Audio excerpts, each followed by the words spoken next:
guys, welcome back to your Legal Button channel. I hope you are doing well. In previous video we had discussed about East India Company and its purposes. उस video में हमने बात करी थी दो main heads के बारे में। पहला था कंपनी रूल जो कि 1773 से लेके 1858 तक चला था और दूसरा था क्राउन रूल जो कि 1858 से लेके 1947 तक चला था। अगर आपने वो वीडियो नहीं देखी तो kindly go and watch it क्योंकि वो वीडियो आज की वीडियो को कंटिन्यू करेगा। In today's video we are going to start with company rule जिसकी शुरुआत होती है रेगुलेटिंग एक्ट 1773 से। रेगुलेटिंग एक्ट को जानने से पहले हम जानते हैं इसकी ज़रूरत और हिस्ट्री को। तो let's start it. East India company की ट्रेड मोनोपोली थी इंडिया में। इससे पहले कोई भी फॉरेनर कंट्री इंडिया में आके ट्रेड नहीं कर रही थी। इस मोनोपोली के बदले में east India company 4 lakh British pound government को देता था। But in 1768 east India company की फाइनेंशियल कंडीशन बहुत ख़राब हो चुकी थी।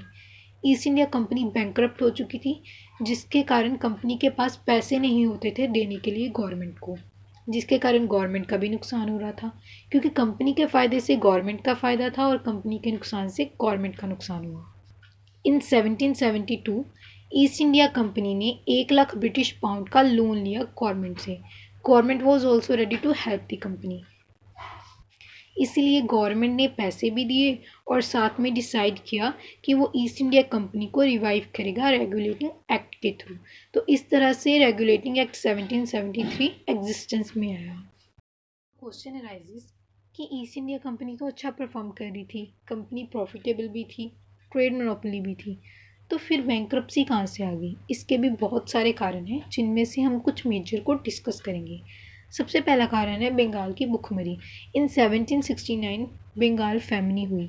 ईस्ट इंडिया कंपनी की रेवेन्यू बहुत हाई थी लेकिन बंगाल की 1/3 पॉपुलेशन तो भूख से मर रही थी। उनके पास खाने के लिए कुछ नहीं था, वो रेवेन्यू कहाँ से पे करते? तो ये भी एक कारण बना कंपनी की बैंक्रप्सी का। दूसरा इम्पॉर्टेंट कारण है फर्स्ट एंग्लो मैसूर वॉर जो कि 1767 से लेके 1769 तक चली। ये वॉर ईस्ट इंडिया कंपनी और हैदर अली के बीच में चली। इस लड़ाई में पैसा और टाइम इन्वेस्ट हुआ लेकिन फ़ायदा कुछ नहीं हुआ, नुकसान हुआ क्योंकि इसका कोई रिजल्ट ही नहीं निकला। तो ये भी एक कारण बना कंपनी की बैंक्रप्सी का। तीसरा मेजर रीज़न था करप्शन। कंपनी के एम्प्लॉयज़ इतने ज़्यादा करप्ट हो चुके थे कि उनके पास तो बहुत सारे पैसे थे लेकिन कंपनी घाटे में जा रही थी। ये भी एक कारण बना कंपनी की बैंक्रप्सी का। चौथा मेजर रीज़न था लॉस इन टी ट्रेड।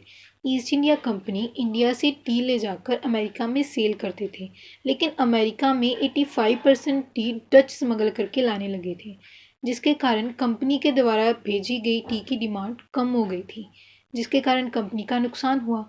तो ये भी एक कारण बना कंपनी की बैंक्रप्सी का।